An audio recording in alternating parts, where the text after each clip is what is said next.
चला में चाट करे रोलिंग हो रहे थे क्या गुंडा बनेगा रे तू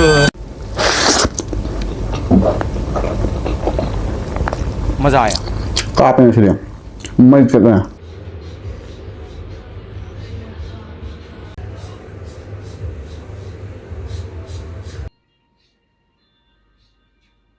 Hello mayam, so welcome back to my new video.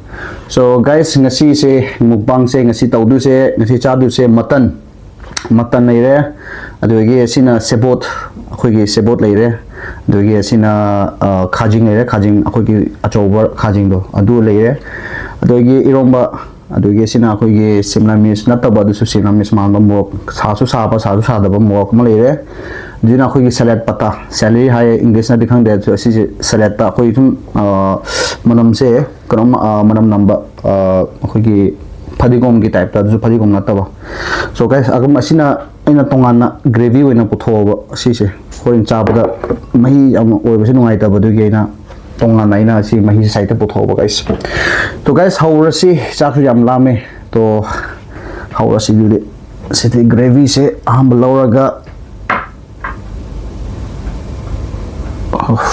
gravy is over thick. चलो चला में चाट करे रोलिंग हो रहे थे चका याव हमारे मखोंग चेन बाउरे कोई मतन चादब कोई चई हम फारा मारे मतन चादा से guys चादा मांगा हम बा इंजरगे इसे नाउ सिंदा तोगे इसा चाजरगे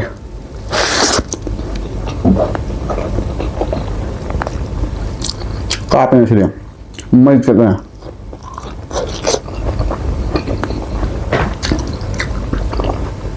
यार फदर कोई मतन तोंबदा मसाला सिंजे फसना हाफ दे कोई संगो मन नंबर दो ए जाम हाइना दा सी आप सब सा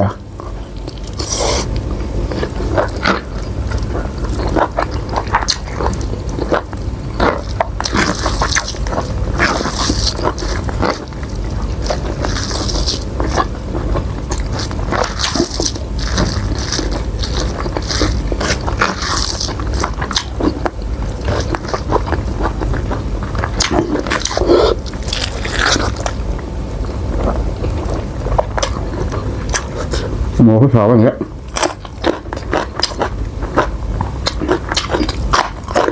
phở rất đẹp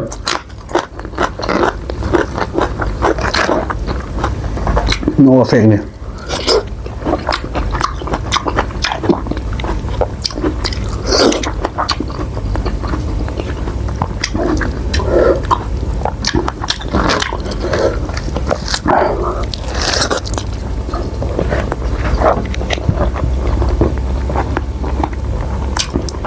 prawns.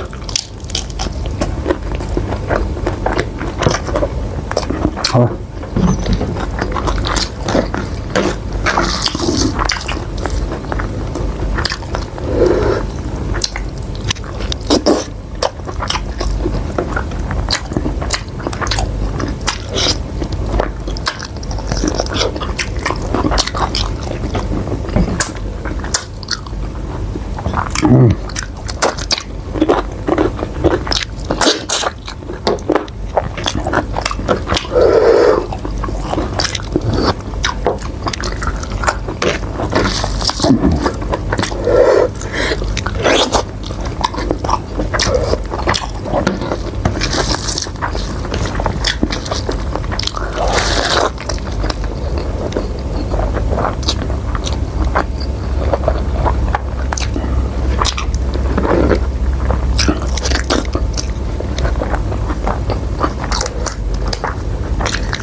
My God.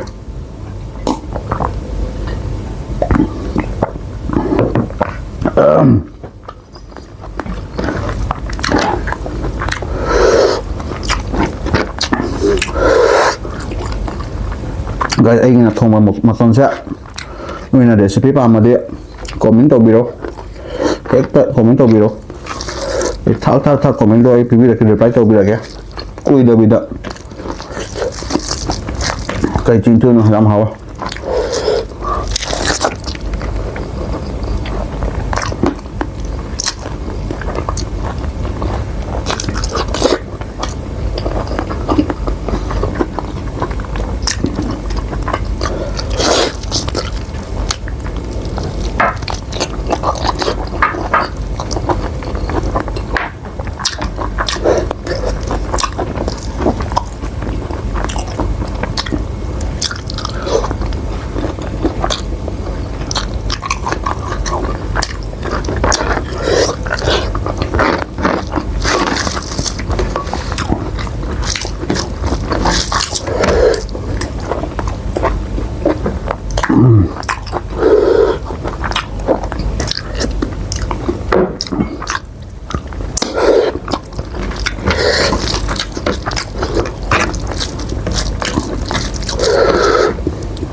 Một đấy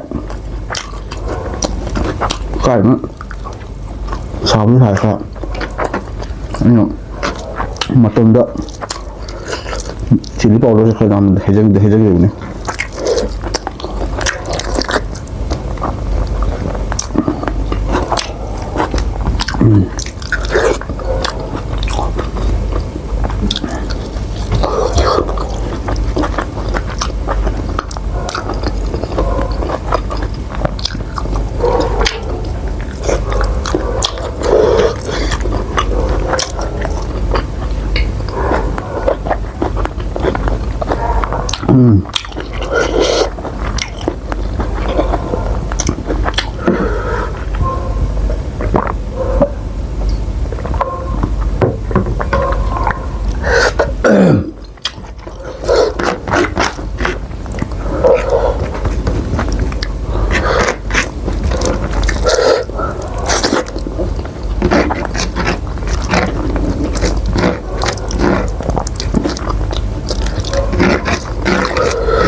So guys, ngasige mutton tong se jam hawe among tay jam chasang re.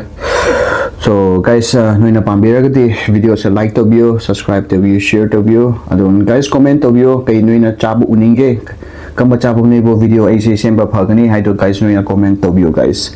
And I please guys, I beg you again, subscribe to view, share to view no your friends in bo. I should day by day should update to boy jagi sada ai alambra laijaba kari rai nong gay sum update to boy jage. So guys, unarase atopa another video da tab tak le guys. Jai Hind, bye bye.